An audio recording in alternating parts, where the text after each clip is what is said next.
जय Hind. 6th class प्रश्नावली 4.1 को हम आप लोगों के साथ सॉल्व कर रहे हैं। जरा ध्यान से देखिएगा। क्वेश्चन है कि नीचे दिए गए चित्र में एक संख्या रेखा को दिखाया गया है जो पूर्णांकों को निरूपित करती है। नीचे दिए गए चित्र में एक संख्या रेखा दिखाया गया है, एक संख्या रेखा दिखाया गया है जो पूर्णांकों को निरूपित करती है। ये आपका संख्या रेखा है, ये आपका संख्या रेखा है और ये जो है एक पूर्णांकों को निरूपित कर रही है।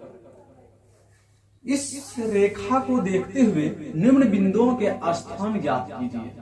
इस रेखा को देखते हुए इस जो बिंदु दिया हुआ है, इस बिंदुओं का स्थान ज्ञात कीजिए। स्थान बताएंगे कि कौन सा बिंदु किस स्थान पर है। तो चलिए सॉल्व करते हैं। तो सबसे पहले पहला क्वेश्चन है, यदि बिंदु डी पूर्णांक -8 है तो +8 वाला बिंदु कौन सा है। इसी संख्या रेखा से आपको बताना है यदि बिंदु डी जो है ये बिंदु यदि -8 है तो +8 कहां पर होगा, इसी संख्या रेखा। तो मैं आपको बता दूं, सबसे पहले आप एक काम कर लीजिएगा, बहुत आसान हो जाएगा। तो आप जानते हैं जब हम शून्य के दायां तरफ चलेंगे तो वो प्लस होगा और शून्य के बायां ओर चलेंगे तो वो माइनस होगा। तो शून्य के दायां ओर जब चलते हैं तो ये बिंदु 1 होगा, ये 2 होगा, ये 3 हो जाएगा, ये 4 होगा, ये 5, 6, 7 और ये आपका 8 होगा। उसी तरह से इस साइड जब हम चलेंगे तो ये होगा आपको -1, ये होगा -2, -3, -4, -5, -6, -7 और ये आपका -8। अब देखिए कितना आसान हो गया। अब बताइए -8, ये डी बिंदु जो है -8 को दिखा रहा है तो +8 को कौन सा बिंदु दिखाएगा, जे। कौन दिखाएगा, जे बिल्कुल सही जवाब है आपका। यदि बिंदु डी पूर्णांक -8 को दिखा रहा है, ये डी जो है डी -8 को दिखा रहा है तो जे +8 को दिखाएगा। इसीलिए इसका आंसर क्या हो जाएगा, जे।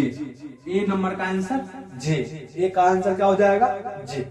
चलिए दूसरे क्वेश्चन पे चलते हैं। कहता है कि बिंदु बी एक ऋणात्मक पूर्णांक है या धनात्मक पूर्णांक है। सोचने वाली बात है।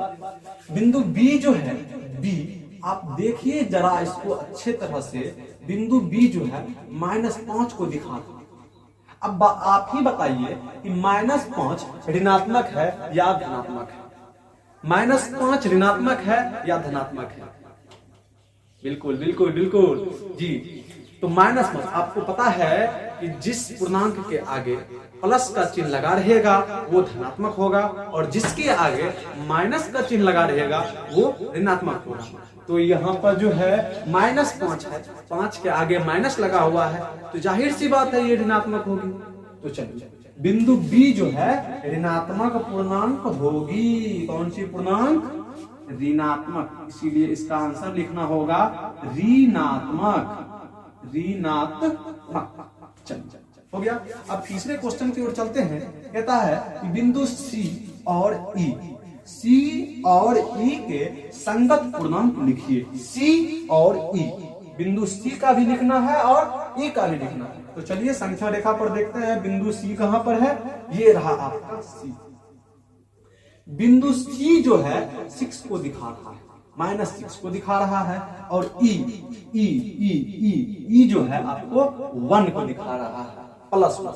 तो इसका आंसर क्या हो जाएगा, सी का संगत क्या होगा, सी का संगत होगा आपको -6। सी का संगत -6 और ई का संगत होगा 1, +1। ई का संगत +1। समझ गए। चलिए बहुत।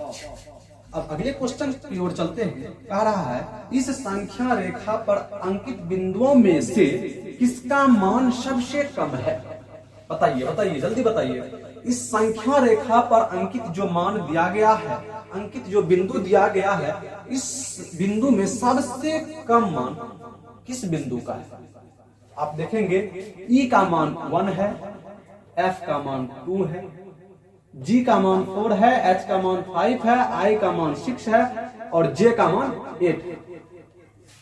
A का मान -2 है, B का मान -5 है, C का मान -6 है और D का मान -8 है। तो आप बताइए कि सबसे कम किस बिंदु का मान है? सबसे कम। तो आपको पता है कि हम बताए थे कि शून्य के दायां प्लस होता है और शून्य के बायां माइनस होता है। शून्य के ऊपर प्लस होगा और शून्य के नीचे माइनस होगा। आपको पता है कि जितना भी धनात्मक पूर्णांक होगा वो शून्य से बड़ा ही होगा, शून्य से बड़ा ही होगा। जो जितना दूरी पर रहेगा वो उतना बड़ा होगा, जो जितनी दूरी पर रहेगा उतनी बड़ी होगी। और शून्य के बाएं साइड, बाएं पक्ष, जो बिंदु जितनी दूरी पर है उतनी छोटी होगी। किससे? शून्य से। तो आप देखिए यहीं पर है, आपको आंसर इसका मिलेगा कि शून्य के सबसे ज्यादा दूर में इस साइड में कौन है? -8 है। ये सबसे छोटा हो जाएगा शून्य के, और शून्य के इस साइड में सबसे दूरी पर 8 है, ये सबसे बड़ा हो जाएगा। हमें सबसे छोटा किसका मान सबसे कम है? तो आप बताएंगे सर डी का मान सबसे कम है। इस संख्या रेखा पर डी का मान सबसे कम है। किसका मान सबसे कम है? डी का। किसका? डी का। कितना है? तो क्या है? -8। समझ गए? तो चलिए अब अगले सवाल पर चलते हैं। कहता है कि सभी बिंदुओं के अनेक मानों को, अनेक नहीं, उनके सभी बिंदुओं के उनके मानों को घटते क्रम में लिखिए। घटते क्रम में लिखना। तो घटते क्रम कैसे लिखते हैं? तो सबसे पहले बड़े को लिखेंगे, फिर बड़े से घटाते घटाते घटाते जाएंगे। यही होगा आपका घटते क्रम। तो चलिए सबसे बड़े कौन है इस संख्या रेखा पर? बताइए। सबसे बड़े हैं जे। कौन है? जे। तो यहाँ पर हम लिख लेंगे जे। ध्यान दीजिएगा, जे। उसके बाद कौन हो जाएगा? आई। उसके बाद आई। उसके बाद कौन होगा? एच। फिर जी। एच और जी और एफ ई। एफ ई ये हो गया। अब उसके बाद क्या करना है? शून्य को तो नहीं रखना है, सिर्फ बिंदु को देखेंगे। अब आता है आपका ए। ए जो है -2 और डी जो है -8। तो -8 -2 से छोटा है -8, इसीलिए सबसे पहले किसको रखेंगे? पहले बड़े वाले को रखेंगे, उसके बाद छोटे वाले को। तो आपको सबसे पहले लिखना पड़ेगा यहाँ पर ए, उसके बाद ए के बाद बी, बी के बाद सी और उसके बाद डी। ये आपका करेक्ट आंसर है। ये आपका घटते क्रम है सर जी, बिल्कुल ये आपका घटते क्रम है। घटते क्रम, बिंदुओं के घटते क्रम। तो आशा करता हूं कि आप लोगों को यह वीडियो अच्छा लगा होगा।